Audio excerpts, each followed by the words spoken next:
क्रांतिकारी युवा साथियों को जय जोहर, जय आदिवासी। मैं नारा लगाऊंगा, सरकार देश की चालक है, आपको बोलना है आदिवासी देश का मालक है। सरकार देश की चालक है, आदिवासी मालिक है। सरकार देश की चालक है, आदिवासी मालिक है। मैं बोलूंगा बच्चे बच्चे को सिखाना है, आपको बोलना है आदिवासी को बचाना है।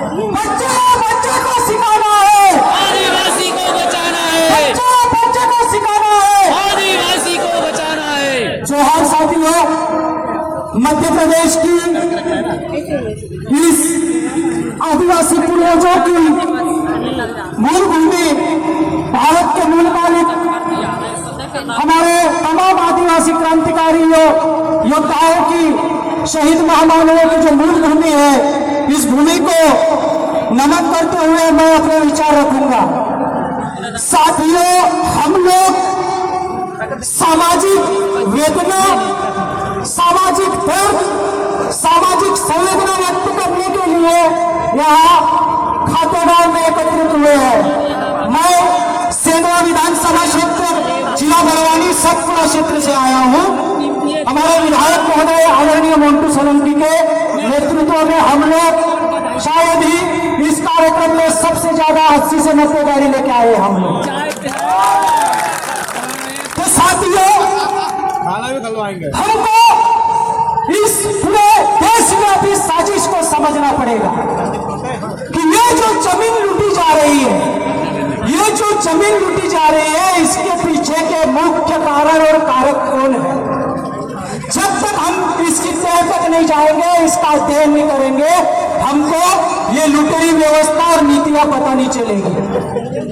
साथियों, वन अधिनियम बना 1927 में। सबसे पहले उन्होंने फॉरेस्ट की जो पॉलिसी बनाने के लिए बर्मा का एक अधिकारी था, 1864 में हमने जो लाया उसको फॉरेस्ट की पॉलिसी बनवाई।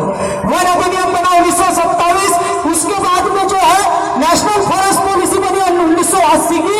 उसमें यह लिखा हुआ था कि वनों का विकास और आदिवासियों का विकास जो है समांतर होगा, यानी कि वनों के, आदिवासियों के बिना वनों की परिभाषा नहीं और वनों के बिना आदिवासियों की परिभाषा नहीं। ये नेशनल फॉरेस्ट पॉलिसी 1980 में लिखा हुआ है।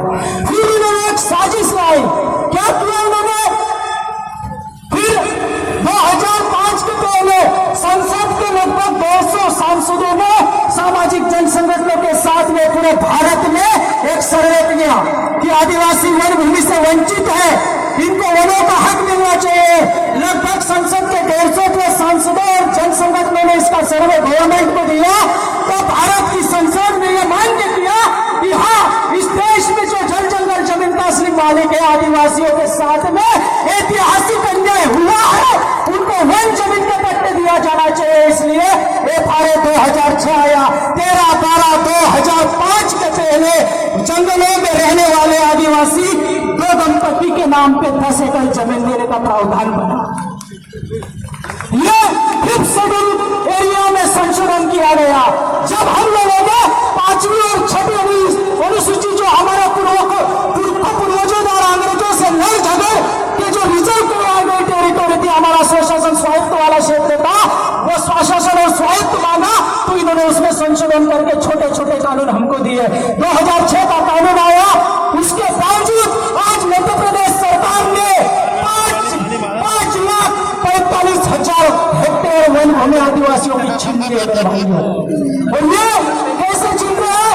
2018 में वापस उन्होंने नेशनल फॉरेस्ट पॉलिसी 1908 में संशोधन किया, राष्ट्रीय वन नीति 1908 में संशोधन करके उसमें यह लिख दिया कि आदिवासियों के वनों पर से अधिकारी ने सीमित कर दिया।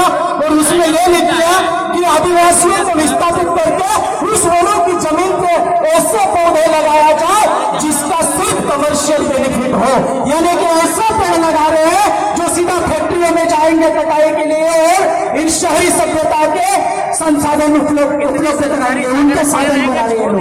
उसके बाद में इन्होंने 2023 में forest conservation act, forest conservation and security act लाया। वन संवर्धन एवं सुरक्षा अधिनियम 2023, उसमें यह लिख दिया लोगों की जमीन पर जो है अब आदिवासी ग्राम सभाएं निर्णय नहीं लेगी, वो केंद्र सरकार लेगी और उस जमीन को ये लोग 60 साल की बीच पर देश के पूंजीपति धनाढ्य लुटेरों को देने की बात कर रही है लोग।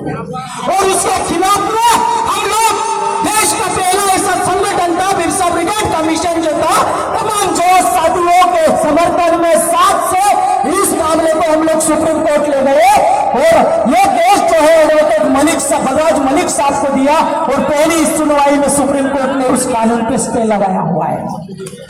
तो भाइयों, ये जो ऐसा कानून था वो अधिनियम वन संरक्षण और संवर्धन कानून 2023 जिसमें 5.5 करोड़ आदिवासियों को 5वीं अनुसूचित क्षेत्र से विस्थापित करने का प्रावधान था।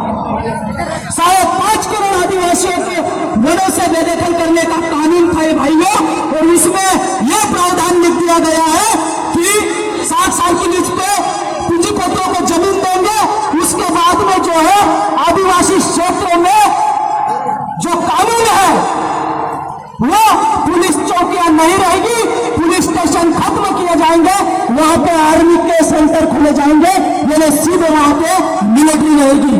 अब जब पुलिस रहेगी, पुलिस थाना रहेगा, तो हम लोग अपनी लड़ाई थाने पे ले जाएंगे और जुडिशियल व्यवस्था में जाएंगे, कोर्ट में जाएंगे तो आपको न्याय मिल सकता है। लेकिन जब आर्मी की मिलिट्री आ जाएगी तो आप किस न्याय की उम्मीद लगाओगे? तो AK-47